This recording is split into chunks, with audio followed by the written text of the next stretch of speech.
Greetings everyone, this is SteamTeamRedubUK, CC Trainor-Ling, here to bring you another retro review from past seasons of The Loud House. In today's video, we take a look at that episode from Season 2 where you shouldn't judge a book by its cover, but can you really blame someone given that book's history? Today's episode is titled Shell Shock. First we'll discuss the plot, and then my thoughts and critiques with my final score. So, let's get right into it. In this episode, Mrs. Johnson pairs Lincoln and Ronnie Anne together for the classic school project of taking care of an egg as if it were a baby. Worried his rough and tough partner will scramble his egg into failure, Lincoln tries to keep Ronnie Anne away from the egg and makes a fake rubber one to give her instead. However, he inadvertently gives her the real egg and goes to her house to get it back, only to end up breaking it himself after he confesses to why he tried to pull a swap on her. The episode ends with Lincoln setting things right with a new egg after talking to Mrs. Johnson, who gives both him and Ronnie Anne a second chance to do the project right, and of course with Lincoln getting a taste of his own medicine by falling victim to an egg swap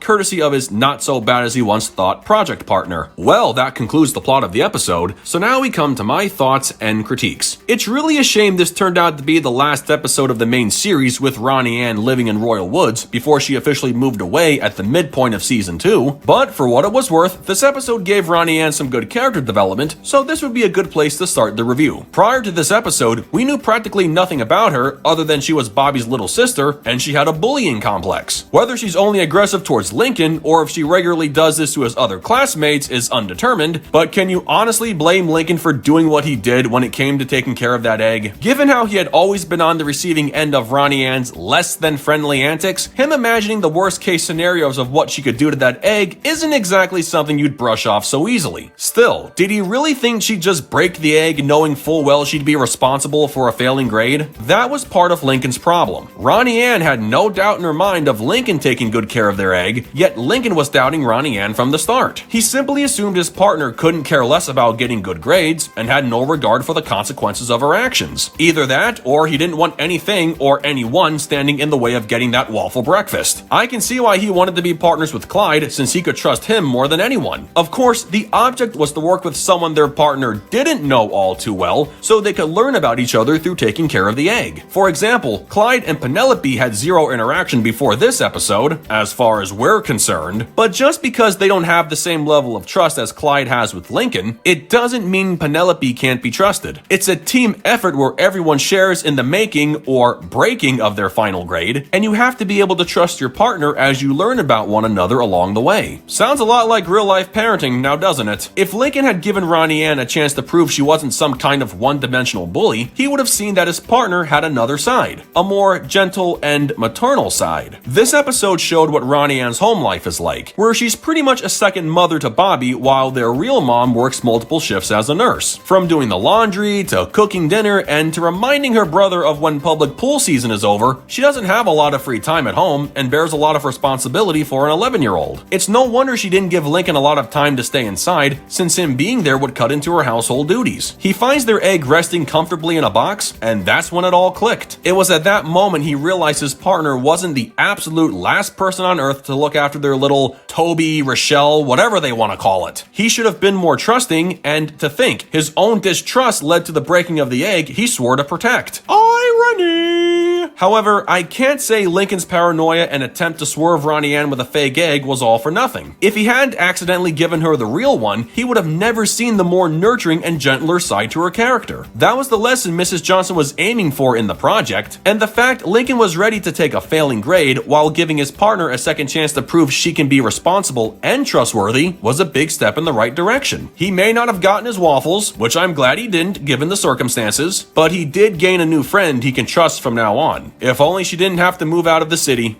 If only. Overall, even if this episode was your standard don't judge a book by its cover plot tied together with the conventional school project of taking care of an egg, I really liked it. Ronnie Anne was given the much needed character development beyond being a girl with a rough and tough attitude, and it helped in the growth of her friendship with Lincoln, the latter of whom learning that there's more to people than what's on the surface. Now, whether Ronnie Anne's mean girl complex is just a front to make sure no one finds out about her more motherly home life is still debatable, but honestly, that's nothing to be ashamed of. It shows shows who's more of an adult compared to the other kids in her class, and it also proves how maybe the one who thinks can be trusted the most, i.e. Lincoln, is probably the one you shouldn't be trusting that much at all. In other words, Lincoln's lack of trust in Ronnie Anne was his own undoing, and he only had himself to blame when the first egg broke. He learned to not be so afraid of what might happen, and learned to give people a chance to prove they aren't some kind of monster. Just be glad he wasn't paired with the girl Rusty had. That's the kind of relationship we'd all like to avoid. With that said, I give Shell Shock an 8.8 out of 10. Well folks, that concludes my review of Shell Shock. The only regrettable thing about this episode is that in hindsight, Ronnie Anne no longer lives in Royal Woods, which really robs the Loud House audience of potentially making her the official girl of Lincoln's friend group before Stella came along. Seeing how more defined one girl is compared to the other, maybe moving away wasn't such a good idea given what we get later on. I'll just leave it at that. So, as far as this episode goes, what did you guys think of it? Love it? Hate it? Something you would add? Change? Keep it as it is? Let me know in the comments below, and make sure to subscribe to this channel for the latest Loud House content. That's going to do it for me. I'll catch you guys for the next video, but until then, this is SteamTeamRedubUK, CC Trainor-Ling, signing off. Peace out, home slices.